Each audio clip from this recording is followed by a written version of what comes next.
Dravet syndrome is a severe type of epilepsy which begins in early childhood and is often very difficult to control with medication. And it's a type of epilepsy which impacts on all aspects of a child's life, from their learning, their behaviour, their movement, and it can have a significant impact on a child from the earliest stages of development right through to adult life.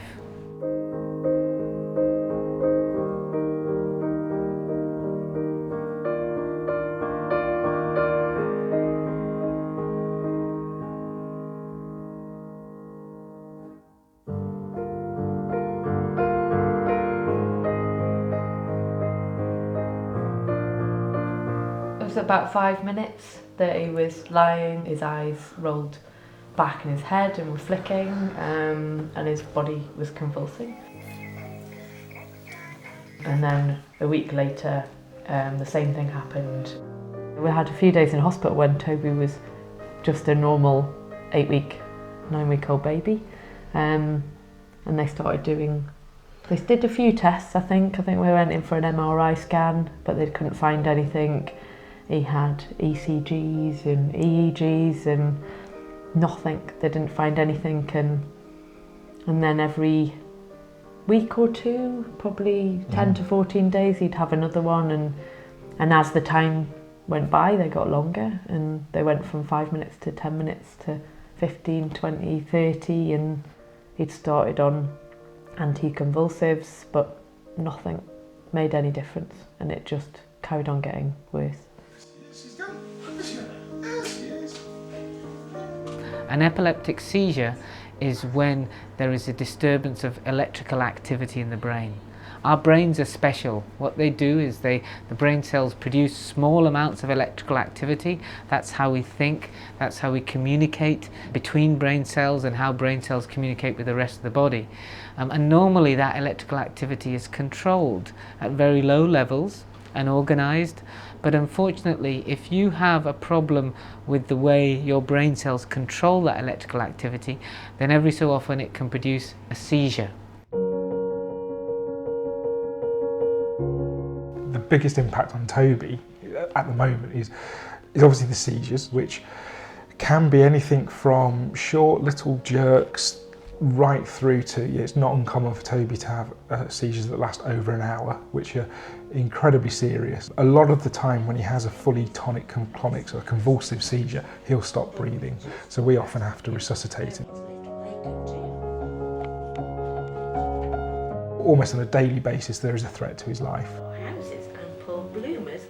It's scary when he can have a seizure any time, that if you're out and about, and he does, the practicalities of getting him in a safe place with everything you need, it makes it easier to stay at home, which I think that's hard on him, really, because he doesn't get to experience the same thing as a lot of other children, really.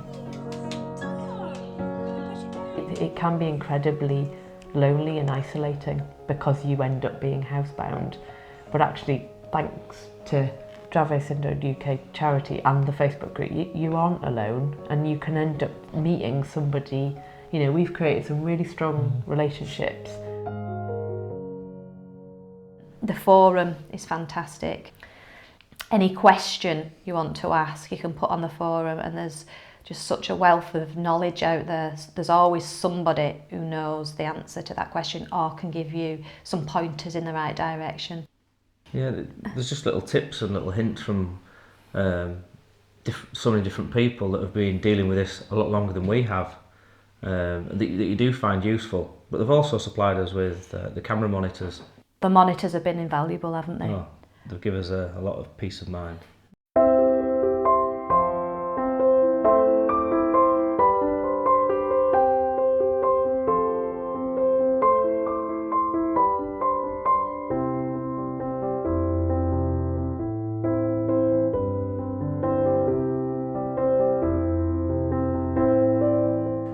Okay, we have 2 cameras in here, one over each bed, so one over Evie's bed, one over Darcy's bed, and we can view using the monitor.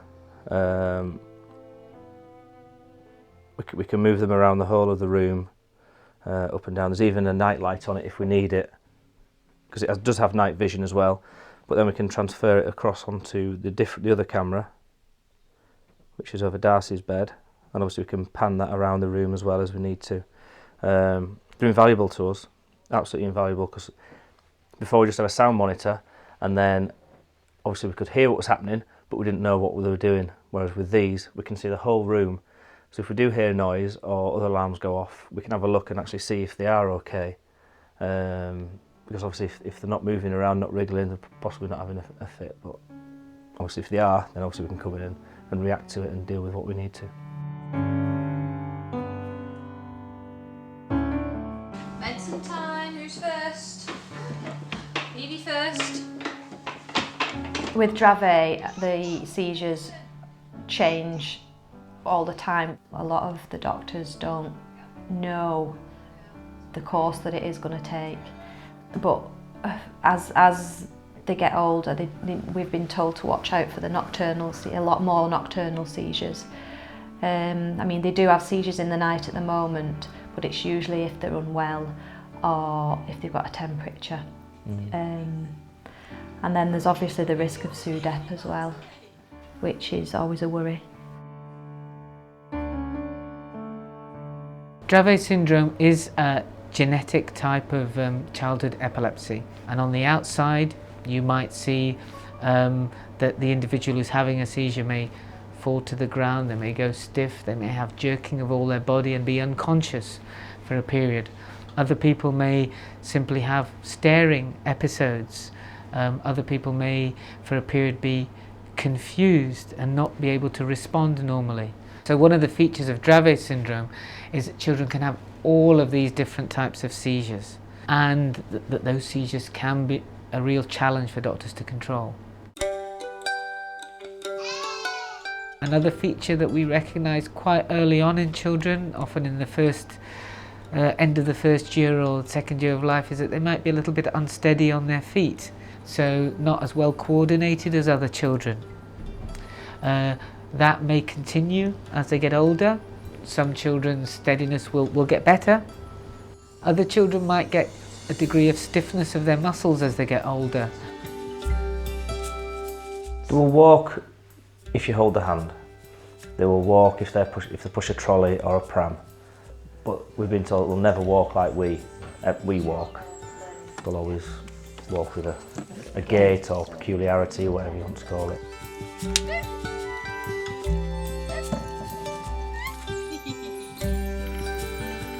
Red, blue, pink. Children with Dravet syndrome have a spectrum of difficulties beyond the epileptic seizures. One of the important difficulties that children have is with learning and behaviour. Children with Dravet syndrome may have problems with autism, and by autism we mean difficulties with social communication, understanding what other people are thinking, what other people are feeling, and that can be a challenge for the individual themselves and for their families. These sorts of difficulties with behaviour, attention, concentration and learning often prove to be the really significant challenges for individuals with Dravet syndrome as they get older.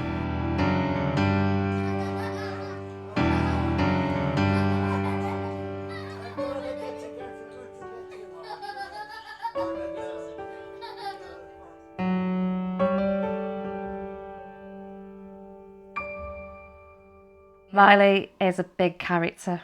Riley has got an amazing personality. Yeah, he's a showman. He's a showman.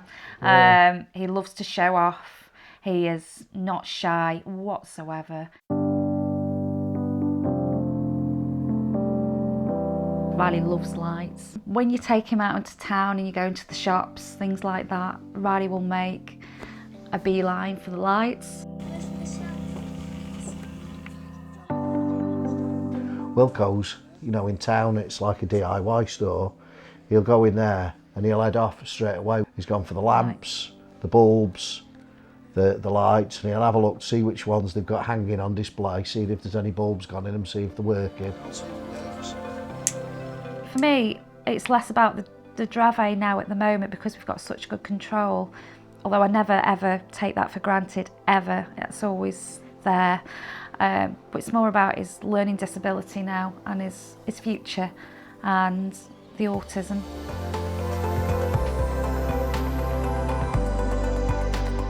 Looking to the future for Riley, I think we do hope that his life skills develop a lot more than where they are at the moment, and he does have some level of independence, you know. We hope that he'll be able to, you know, one day go into his wardrobe, pick his clothes out, put them on, look after his own personal hygiene, you know, with a little bit of support, be able to go from here to the shop, which is about 800 yards away, and buy something for himself and come home.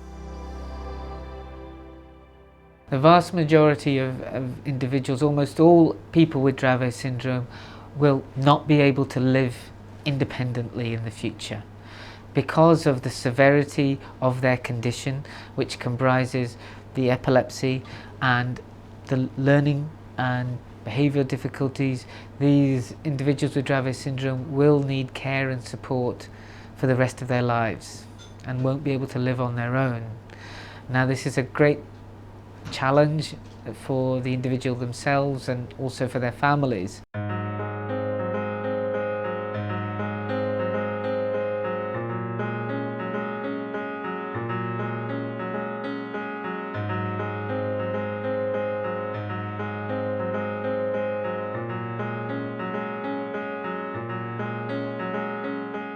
I've always thought Amy would stay at home.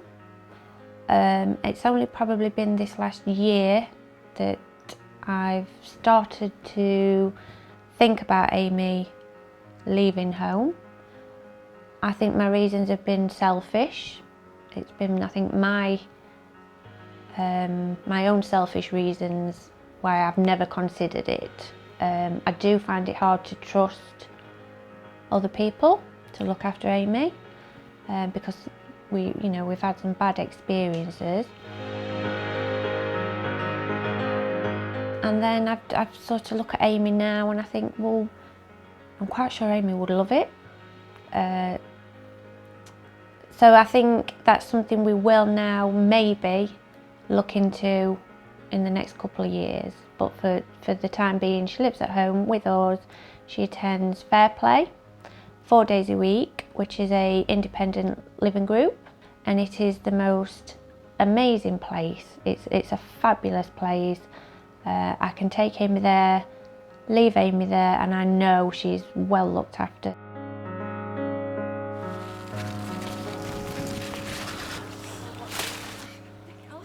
So one of the hardest things about Amy's condition for us has been getting people to understand Amy. Amy's very complex, Amy's very complicated.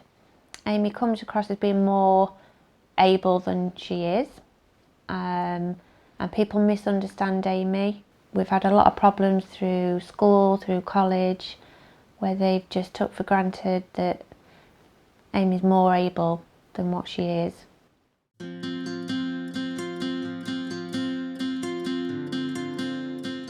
It's hard to, I feel like, probably like my mum does as well, and my parents, no one understands her disability like we do. So my friends might say, oh, well, how old is she? I'm like, oh, she's 20, but, well, can't she look after herself? And it's just a bit frustrating because it's like, no, really, she really can't look after herself. So it's just made me very, very wary of the things she can and she can't do.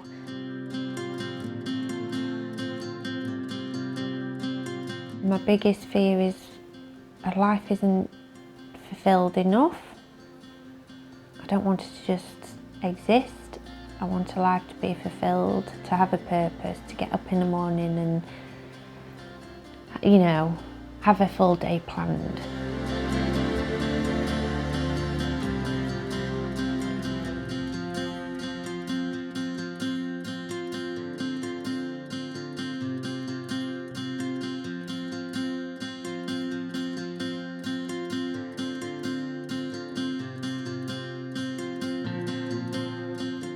So Katie had a very late diagnosis at the age of 29. She didn't present with the classical Dravet profile, and we think that may have been one of the reasons why she was missed. It was a bit of a shock because her entire life we were just told it was severe epilepsy with learning disabilities. I think it's important to make the diagnosis of Dravet syndrome at any stage of life, whether you're 6 months old, 5 years old, 15, 30 or even 60 years old, because we know that the seizures and the ongoing epileptic activity can also impact on an individual's ability to interact, to learn, even to speak. So even if you're and at the age of 30, if you get a diagnosis, you as an individual and your parents have probably been looking for that diagnosis for 30 years. Some of the things that Katie's gone through, she'd learn skills and then she'd lose them, and you was never quite sure why, because you were aware through the media that other people could have epilepsy but still live an independent life, or a fairly full life, whereas Katie's was more restricting with the sort of seizures and how it affected her in other areas, her mobility and her behaviour. And I think once the diagnosis come through and we sort of had a look to see what the symptoms were, it all just clicked. Now we know why, and we've probably understood more about Katie's diagnosis since the Dravet than the other 29 years before. So Katie's seizures have always been quite ill-controlled, but that is part of the Dravet syndrome. She's never really been seizure-free, so the best you can hope for at the moment is just to keep them under control. It was an incredibly tough decision to think about Katie leaving her school and what were we going to do. We started looking for somewhere residential for Katie about a year beforehand. Fortunately, we were aware of St Elizabeth's. We just thought they can give her a better quality of life than possibly we could at home because of her special needs. That's why we chose St Elizabeth's. You can't be on duty 24/7. It's very difficult, and the longer it goes on, the harder it is. To know that she's somewhere where she has got support 24/7 is very, very reassuring.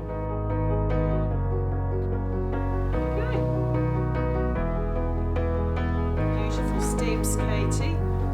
She had an injury last year and a stay in hospital. She's still recovering from that. Her mobility is less than it used to be, so she was mobile with support. She's now not mobile at the moment, but she's receiving regular physio at St Elizabeth's. It's another service that they provide here, and the long-term aim is to get Katie back up and walking again independently. We've always maintained the thought that she would walk again, so we cling on to that. To see it actually occur, it lifts you, and that's quite emotional, isn't it? Yeah, yeah.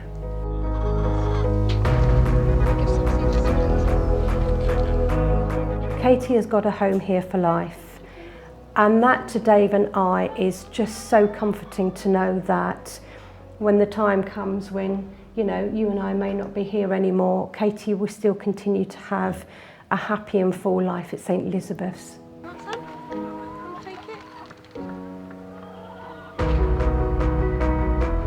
Who knows what the future holds for Katie.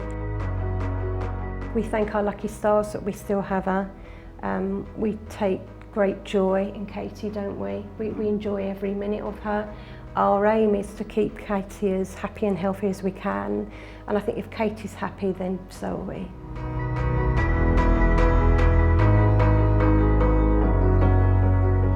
There isn't a cure for Dravet syndrome, unfortunately. People are working very hard to get better treatments for the condition.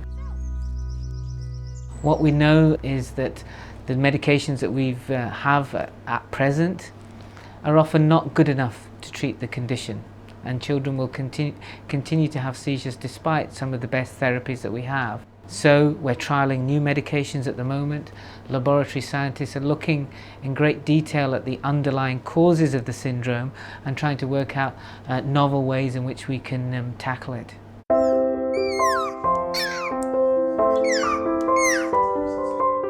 Dravet Syndrome UK has really given a focus to a lot of the Dravet Syndrome research in the United Kingdom. Not only has it given a focus for families and support for families, but it's actually provided some really important research funding for our centre here in Glasgow and many centres throughout the UK. They've helped us on a financial level with the Adult Assistance Fund, so they've given us some money to get some equipment for Katie. We've been to Centre Parks 4 years on a trot to see lots of other children like Katie after being so isolated for 29 years. I can't quite put into words how we both felt. Emotionally, financially, we are a great source of information. It's like a community, it's a big family, and we are all there for each other. I don't know where I'd be without it, and I really don't. It's really important to be positive when you give a diagnosis and give the families hope for the future. None of us know when we have a child what their future is going to hold, but some of us have ideas and we have aspirations for our children. Sometimes parents talk about it as taking a journey, and they thought they were going to take one path in life, but they take a different path in life, and that different path in life is no less valuable than what we think of as a standard life. Their children are just as beautiful, just as interactive, just as loving as other children. They just have a different spectrum of difficulties and challenges.